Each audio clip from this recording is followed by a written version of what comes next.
Hello दोस्तों, नमस्कार। Welcome back to cricket Sharif the daily dose of Indian football.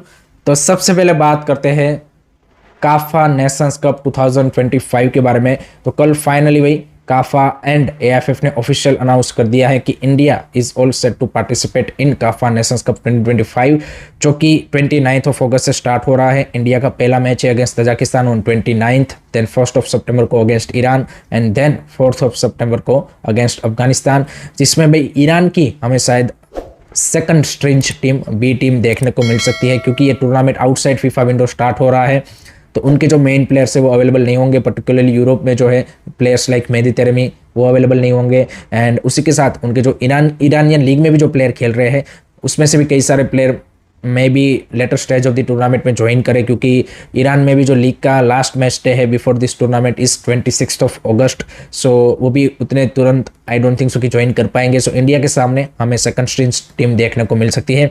दूसरी side India के लिए भाई इस टूर्नामेंट में खेलने के लिए भाई काफ़ी सारे चैलेंजेस उनको फेस करने पड़ेंगे in terms of the player availability, क्योंकि अब सबको पता है कि भाई नया कोच का अनाउंसमेंट में भी हमें कल 1st ऑफ अगस्त को मीटिंग के बाद यहाँ पे देखने को मिल जाएगा। लेकिन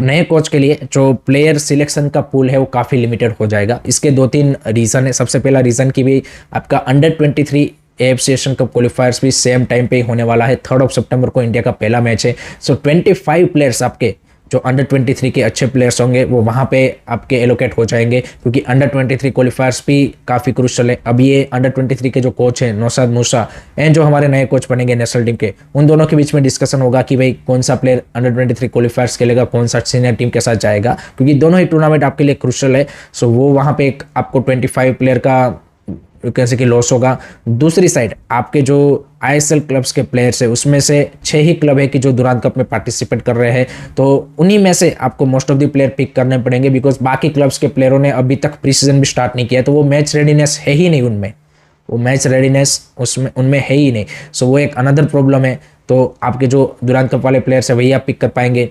तीसरा एक और चीज़ है कि आपका दुरांत कप का सेमीफाइनल फाइनल ये 23rd ऑफ अगस्त तक है।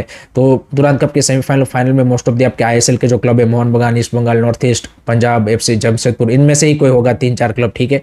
तो अब उनके प्लेयर भाई देखिए जो फाइनल में खेल रही है दो टीमें, उनके प्लेयर 23rd अगस्त तक वो क्लब रिलीज नहीं करेंगे। ऊपर से मोहन बगान एंड एफसी गोवा का अगर आप देखें तो उनका 16th ऑफ सितंबर को ACL2 का भी पहला ग्रुप स्टेज का मैच है। तो अब वो क्या आउटसाइड फीफा विंडो यहाँ पे मान की 25, 26, 27 अगस्त को प्लेयर रिलीज करेंगे। 2 सितंबर से नो डाउट आपका ऑफिशियल फीफा विंडो है, बट अगर वो यहाँ पे बोलेंगे कि हम उसके 1-2 दिन पहले ही प्लेयर रिलीज करेंगे तो फिर तो नया कोच भाई यहाँ पे, क्योंकि 29th को ही पहला मैच है, तो उन प्लेयर को पिक ही नहीं कर पाएंगे।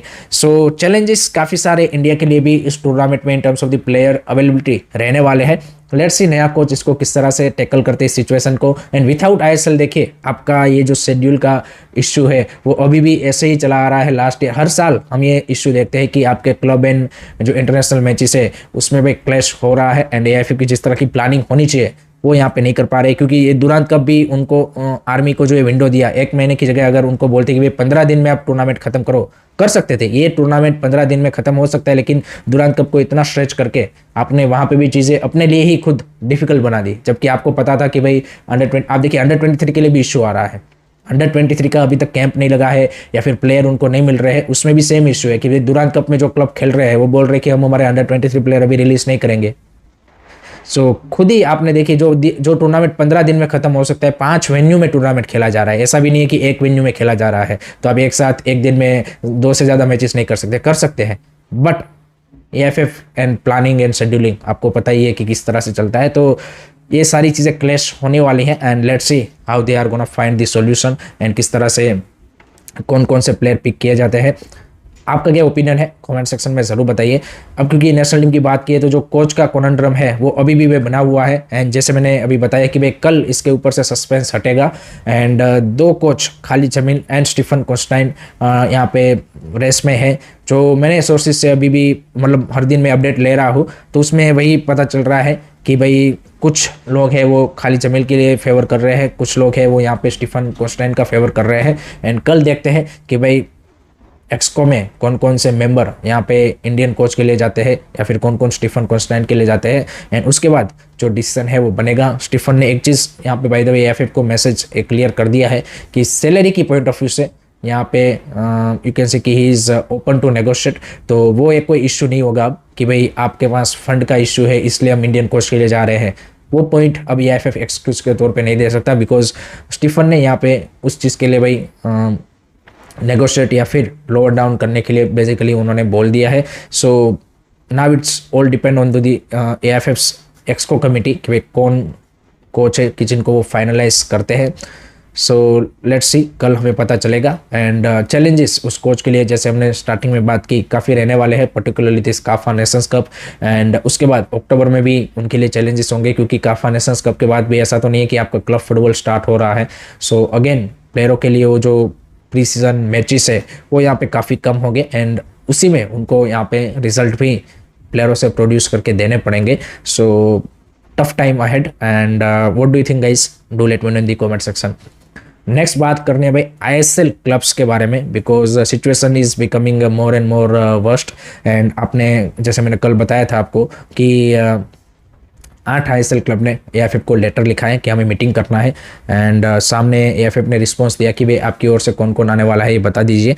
अब सिचुएशन ये जारी है कि आपने कल रोहन शर्मा जो कि ओडिशा एफसी के ओनर है, उन्होंने क्लियरली ओडिशा की गवर्नमेंट है उनको क्रिटिसाइज किया कि भाई हमको कलिंगा स्टेडियम यूज़ करने नहीं दे रहे हैं, और जो एमओयू या फिर जो भी यहाँ पे कॉन्ट्रैक्ट है वो अभी तक रिजोल्व नहीं हुआ, ना तो हाँ बोला है ना बोला है। तो वो क्लियरली उन्होंने ओपनली वहाँ पे उनको क्रिटिसाइज करके ये क्लियर कर दिया है कि सिचुएशन यहाँ पे दोनों पार्टीज के बीच में काफ़ी ज़्यादा वर्स्ट हो चुकी है। And Odisha FC might be one of the first club जो कि शटडाउन की ओर आगे बढ़ रहा है अभी, क्योंकि ऑफिशियल चीज़ें नहीं हुई है। बट अभी आप देखिए पूरा मतलब club operationally you can say कि होल्ड पे ही है, क्यों ना तो उनके पास स्टेडियम है ना ट्रेनिंग ग्राउंड है, कुछ नहीं है अभी।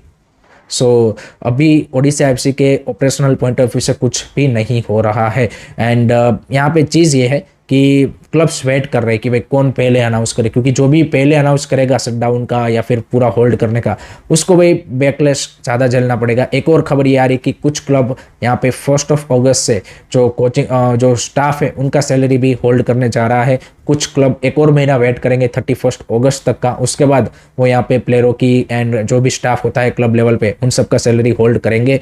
एंड ये जो मीटिंग है इसमें आईएसएल क्लब चाहते हैं कि भाई एएफएफ से उनको कोई एक एश्योरेंस या फिर एक क्लियर यू कैन से कि टाइमलाइन मिले कि इसमें चीज़ें इस तरह से होगी, जो कि आई डोंट थिंक सो कि एएफएफ के पास हाथ में कुछ चीज़ें है, टू बी ऑनेस्ट। एंड इन क्लबों को अगर सच में यहाँ पे ये देखना है कि भाई क्या आगे का फ्यूचर होने वाला है, then I think they should have gone to the supreme court. And वहाँ पे एक अगर वो रिक्वेस्ट डालते अपील डालते हैं कि भाई आप इस मैटर का सॉल्यूशन जल्द से जल्द लाइए, क्योंकि इससे हमारा पूरा सीज़न अफेक्ट हो रहा है, 5000 लोगों का यहाँ पे जॉब अफेक्ट हो रहा है, तो शायद उनको बेटर आंसर मिल सकता था। एएफएफ के पास कुछ नहीं है। एएफएफ बोलेगा हाँ भाई, जैसे कल्याण चौबे ने बोला था कि हाँ भाई आईएसएल होगा बट कब होगा मेरे को पता नहीं है, तो सिमिलर सा आंसर ही उनको वहाँ पे मिलेगा। सो स्लोली कुछ क्लब शटडाउन की ओर आगे बढ़ेंगे, कुछ यहाँ पे इस तरह से जो अपने सैलरीज है वो यहाँ पे होल्ड करेंगे। But things are you can say कि going into the worst direction. So let's see आगे किस तरह से फाइनली चीज़ें यू कैन से कि अनफोल्ड होती है। नेक्स्ट उसके बाद बात करते हैं भाई स्पोर्ट बिल के बारे में। जो नेशनल स्पोर्ट गवर्नेंस बिल है वो ऑलरेडी भाई लोकसभा में रख दिया गया था, बट उसको अभी तक पास नहीं किया है, तो आज वो यहाँ पे डिस्कशन में आएगा लोकसभा में, एंड उसमें डिस्कशन किया जाएगा, एंड उसके बाद मोस्ट प्रोबेबली पास भी हो जाएगा, क्योंकि गवर्नमेंट के पास वो नंबर भी है पास करने के लिए। सिंपल मेजोरिटी के साथ ये बिल पास हो सकता है। सो डिस्कशन के बाद ये लोकसभा में पास हो जाएगा, देन उसके बाद इसको राज्यसभा में लाया जाएगा, जो कि मे बी आज कल परसों यहाँ पे जब भी होगा नेक्स्ट 1 वीक में आप बोल सकते हैं कि भाई राज्यसभा में रखा जाएगा, एंड देन प्रेसिडेंट उनको अप्रूव देंगे, तब वो लॉ बनेगा। एंड तब शायद जो चीज़ें हैं वो सुप्रीम कोर्ट उसके बाद में भी 1-2 वीक में यहाँ पे अपना जो फाइनल एएफएफ का वर्डिक्ट है वो दे सकते हैं। तो अगस्त एंड तक मे बी कुछ पिक्चर ज़्यादा हमें क्लियर होती हुई दिखेंगी regarding this sport bill and AFF का जो सुप्रीम कोर्ट में वर्डिक्ट का लोग इंतज़ार कर रहे हैं उस मामले में। लास्ट में बात करते हैं दुरांत कप के बारे में। तो वहाँ पे कल 2 मैचेस है, जिसमें से पहला मैच काफ़ी स्पेशल था जो कि था Manipur derby. And after a long time Manipur में यहाँ पे मैच हो रहा है। हम सबको पता है कि मणिपुर में पिछले 1-1.5 साल से क्या सिचुएशन है, एंड जिस तरह से क्राउड आया था it was amazing. And TRAU NEROCA का मैच 1-1 से ड्रॉ रहा। It was you can say really close match, because NEROCA ने लास्ट इंजरी मिनट पे गोल मार के इक्वलाइजर डाला। So that was a great match.